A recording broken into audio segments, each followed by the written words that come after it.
Yo, what's up mga koys? Another day, another vlog na punta. Kaya tara, samahan niyo ako sa aking daily vlog. Koys El Kingani!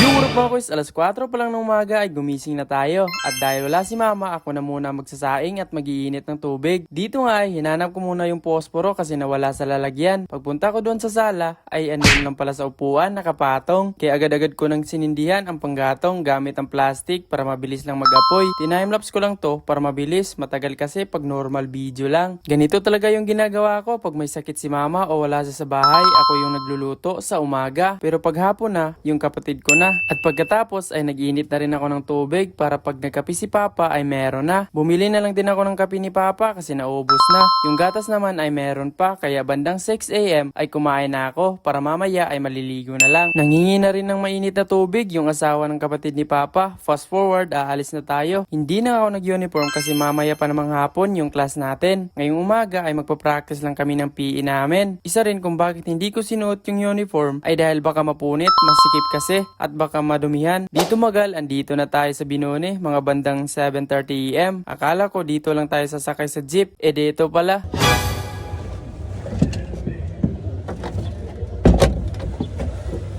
Akala ko doon tayo sasakay sa jeep, dito pala.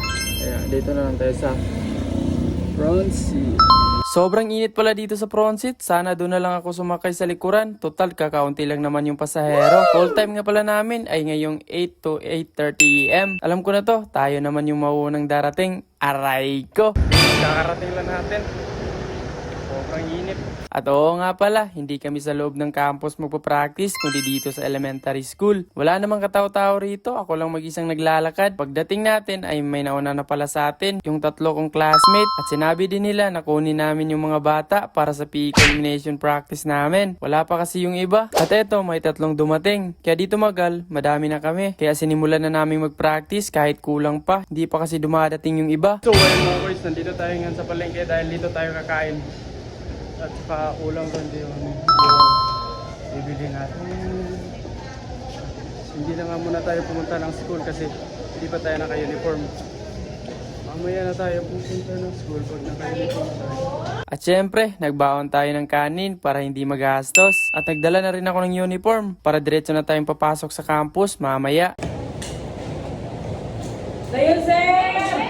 Oh, nagbalba po na kinilaw. Tayo! May sinumpa, may kinilaw, may... Pagkatapos naman natin kumain ay babalik na tayo sa campus. Hindi na nga ako nakapag-video kung saan tayo nagpalit. Pero doon lang ako nagpalit sa BH ng classmate ko. At andito na si Sir. Late ka na, Sir! May chinik lang si Sir sa bawat grupo para sa gagawing demo teaching sa June. Pagkatapos ay uuwi na kami. Hindi na kasi papasok yung ikalawa at huling instructor namin. At eto, shoutout nga pala sa tatlo kong classmate na sina Oliveros, Ecoleng at Sinyara. At ang sarap lang pakinggan dahil sabi ng mga classmate ko ay napapanood daw yung mga vlog ko sa kanilang ina, anak at pamangkin. Kaya maraming salamat sa inyo. At yan lang mga kuys for today's video.